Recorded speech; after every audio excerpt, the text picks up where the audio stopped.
എന്താണ് egg freezing അല്ലെങ്കിൽ അണ്ടം freeze ചെയ്യുക?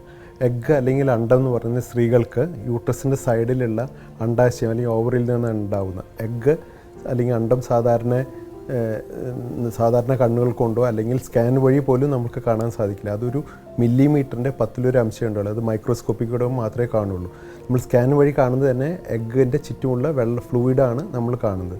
അപ്പോൾ സാധാരണ ഒരു സ്ത്രീകൾക്ക് ഒരു മാസം ഒരു അണ്ടം അണ്ടാശയത്തിൽ നിന്ന് അല്ലെങ്കിൽ ഓവറിൽ നിന്ന് ഉണ്ടായി അത് വയറ്റിലേക്ക് വിരിയാണ് ചെയ്യുക.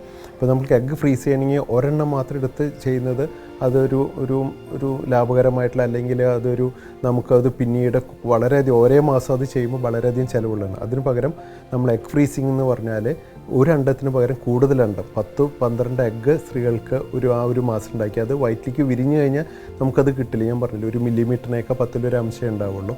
അപ്പോൾ വിരിയുന്നതിന് മുമ്പ് നമ്മളത് പുറത്തെടുത്ത് നമ്മൾ സ്പെഷ്യൽ മീഡിയയിൽ കൂടുതൽ സ്റ്റോർ ചെയ്ത് ഫ്രീസ് ചെയ്യുന്നതിനാണ് എഗ് ഫ്രീസിങ് എന്ന് പറയും. അപ്പോൾ അതിൽ നിന്ന് മനസ്സിലാക്കുന്ന എഗ് ഫ്രീസിങ് എന്ന് പറഞ്ഞാൽ നമ്മൾ IVFന് ഉപയോഗിക്കുന്ന പ്രക്രിയ, അതിനുള്ള മരുന്നുകൾ കൂടി അതിനുള്ള പ്രക്രിയ, അതിനുള്ള ഫെസിലിറ്റി ഉള്ള സ്ഥലങ്ങളിലേ അത് സാധിക്കുള്ളൂ. പിന്നെ അറിയേണ്ടത് എഗ് ഫ്രീസിങ് ആർക്കൊക്കെ ചെയ്യണം എന്നുള്ളതാണ്. ഏറ്റവും കൂടുതലായിട്ട് ഇൻഡിക്കേഷൻ ഉള്ളത് നമ്മൾ ക്യാൻസർ അനുഭവിക്കുന്ന സ്ത്രീകൾക്ക് ക്യാൻസർ ഡയഗ്നോസ് ചെയ്തു അവരുടെ ട്രീറ്റ്മെൻറ്റ് നടക്കാൻ പോവുകയാണ്. ട്രീറ്റ്മെൻറ്റ് മെയിൻലി കീമോതെറാപ്പി അല്ലെങ്കിൽ റേഡിയോ തെറാപ്പി ചെയ്യുമ്പോൾ നമ്മൾ ഓവറിയുടെ ഫങ്ഷൻ പലർക്കും തീരെ ഇല്ലാതാവും, അല്ലെങ്കിൽ പലർക്കും അതിൻ്റെ ഫങ്ഷൻ വളരെയധികം കുറയും. അപ്പോൾ ഈ ട്രീറ്റ്മെൻറ്റ് കഴിഞ്ഞാൽ ഓവറിയുടെ എഗ്ഗ് ഉണ്ടാവുന്നതിനുള്ള അതിന് കഴിവ് ഭയങ്കരമായിട്ട് സ്ത്രീകൾക്ക് കുറയും. അവർക്ക് ആ ട്രീറ്റ്മെൻറ്റിന് മുന്നോടിയായിട്ട് മാക്സിമം നമ്മൾ എഗ്ഗ് ഉണ്ടാക്കി അത് നമ്മൾ പുറത്തെടുത്ത് സൂക്ഷിച്ച് വയ്ക്കുക. രണ്ടാമത് നമുക്ക് ഉള്ളത് നമുക്ക് ഓവറിയിൽ മുമ്പ് സർജറി ചെയ്യുകയോ അല്ലെങ്കിൽ ഓവറിയിൽ വല്ല അസുഖങ്ങളോ വന്നിട്ട് ഓവറിയുടെ ഫങ്ഷൻ കുറയും. ഒന്നുമില്ലാണ്ട് തന്നെ പ്രിമച്ചർ ഓവറിൻ ഫെയിലിയർ വരും. ഓവറിയുടെ ഫങ്ഷൻ സാധാരണ ഒരു 45 വയസ്സാകുമ്പോഴേക്കൊക്കെ കുറയുന്നതിന് പകരം നേരത്തെ കൂട്ടി ഫങ്ഷൻ കുറയുന്ന സ്ത്രീകളുണ്ടെങ്കിൽ അവർക്കും അവരുടെ എഗ്ഗ് ഫ്രീസ് ചെയ്യുക. അതായത് എഗ്ഗ് ടെസ്റ്റ് ട്യൂബ് ട്രീറ്റ്മെൻറ്റിലെ മരുന്നുകൾ വഴി ഉണ്ടാക്കി അത് വയറ്റിൽ വിരിയുന്നതിന് മുമ്പ് എടുത്ത് ഫ്രീസ് ചെയ്ത് വയ്ക്കാം. ഈ മൂന്നാമതൊരു കൂട്ടർ എന്താണെന്ന് വെച്ചാൽ ഇപ്പോൾ കരിയർ കാരണമോ അല്ലെങ്കിൽ പല ജീവിത സാഹചര്യങ്ങൾ കൊണ്ടോ കുട്ടികളിപ്പോൾ വേണ്ടാന്ന് വെക്കുന്നവർക്കാണെങ്കിൽ അവർക്കും നമുക്ക് എഗ്ഗ് ഫ്രീസ് ചെയ്ത് വയ്ക്കാം. അവർ കല്യാണം കഴിച്ചിട്ടുള്ളവരാണെങ്കിൽ നമുക്ക് എംബ്രിയോ ആക്കിയിട്ട് എഗ്ഗും സ്പേമും കൂടി ഹസ്ബൻഡ് സെമനും കൂടി ചേർത്ത് ഭ്രൂണമാക്കി എംബ്രിയോ ആക്കിയിട്ടാണ് ഫ്രീസ് ചെയ്യുക.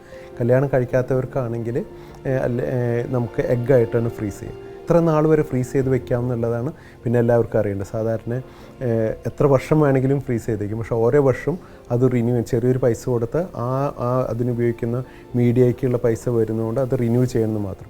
അപ്പോൾ ഒരിക്കൽ ഫ്രീസ് ചെയ്യുമ്പോഴും തണുപ്പ് മാറ്റുമ്പോഴാണ് എഗ്ഗിൻ്റെ ചേഞ്ചുകൾ പ്രധാനമായിട്ട് വരിക.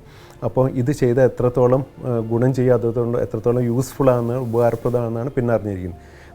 കഴിഞ്ഞൊരു 10 വർഷമായിട്ട് ഡെവലപ്പ് ചെയ്തിട്ടുള്ള ഒരു ഫ്രീസിങ് ടെക്നിക്ക്, വിട്രിഫിക്കേഷൻ എന്ന് പറഞ്ഞ ടെക്നിക്കും അതിന് പ്രത്യേക മീഡിയവും വഴിയായിട്ട് നമുക്കൊരു 10 എഗ്ഗ് ഫ്രീസ് ചെയ്ത് വയ്ക്കുകയാണെങ്കിൽ ഓൾമോസ്റ്റ് 8 മേലെ നമുക്ക് നല്ല ക്വാളിറ്റി ആണെങ്കിൽ അത് റിട്രീവ് ചെയ്ത് ഒരേ ക്വാളിറ്റി കിട്ടും. അപ്പോൾ എഗ്ഗ് ഇതേമാതിരി തണുപ്പ് മാറ്റി കിട്ടിക്കഴിഞ്ഞാൽ പിന്നെ അത് എന്ത് ചെയ്യാവുന്നതാണ്. അപ്പോൾ പിന്നീട് ഒരു കുഞ്ഞ് വേണമെന്ന് തോന്നുന്ന സമയത്ത് ആ എഗ്ഗ് എടുത്ത് ഭർത്താവിൻ്റെ സ്പേമുമായിട്ട് ICSI test tube treatment intracytoplasmic sperm insemination എന്ന് പറയും. ഒരു അണ്ടത്തിലേക്ക് ഒരു ബീജത്തിന് ഇഞ്ചെക്റ്റ് ചെയ്ത് ഭ്രൂണാക്കിയിട്ട് തിരിച്ച് ഗർഭപാത്രത്തിൽ നിക്ഷേപിക്കുക. അതിൽ കൂടുതലുണ്ടെങ്കിൽ നമുക്ക് അപ്പം ഭ്രൂണാക്കിയിട്ടും ഫ്രീസ് ചെയ്യാം. അപ്പോൾ ഈ ചെയ്യുമ്പോൾ നമുക്ക് ഒരു 50% വരെ നമുക്ക് ഭ്രൂണിട്ടാൽ പ്രഗ്നൻസി കിട്ടും ഓരോ പ്രാവശ്യം ഇടുമ്പോൾ. അപ്പോൾ നമുക്ക് എഗ് ഫ്രീസിങ് വഴിയായിട്ട് ക്യാൻസർ അനുഭവിക്കുന്ന ആൾക്കാർക്ക്, ഓവറിയുടെ ഫങ്ഷൻ കുറവുള്ളവർക്ക്, പിന്നീട് ഇപ്പോൾ പെട്ടെന്ന് കുട്ടികൾ വേണ്ട എന്നുള്ളവർക്ക്, കാരണം എന്താ വെച്ചാൽ പ്രായം കൂടുന്തോറും എഗ്ഗിൻ്റെ ക്വാളിറ്റി കുറഞ്ഞു വരും. അപ്പോൾ ചെറുപ്രായത്തിൽ എഗ്ഗിൻ്റെ ക്വാളിറ്റി എഗ്ഗ് എടുത്ത് വയ്ക്കുകയാണെങ്കിൽ ഏത് ട്രീറ്റ്മെൻ്റ് ആയാലും പ്രഗ്നൻസി കിട്ടാനുള്ള സാധ്യതകൾ കൂടും. ഇങ്ങനെയുള്ളവർക്കൊക്കെ എഗ് ഫ്രീസിങ് വളരെ ഫലപ്രദമായിട്ടുള്ള സംഭവമാണ്.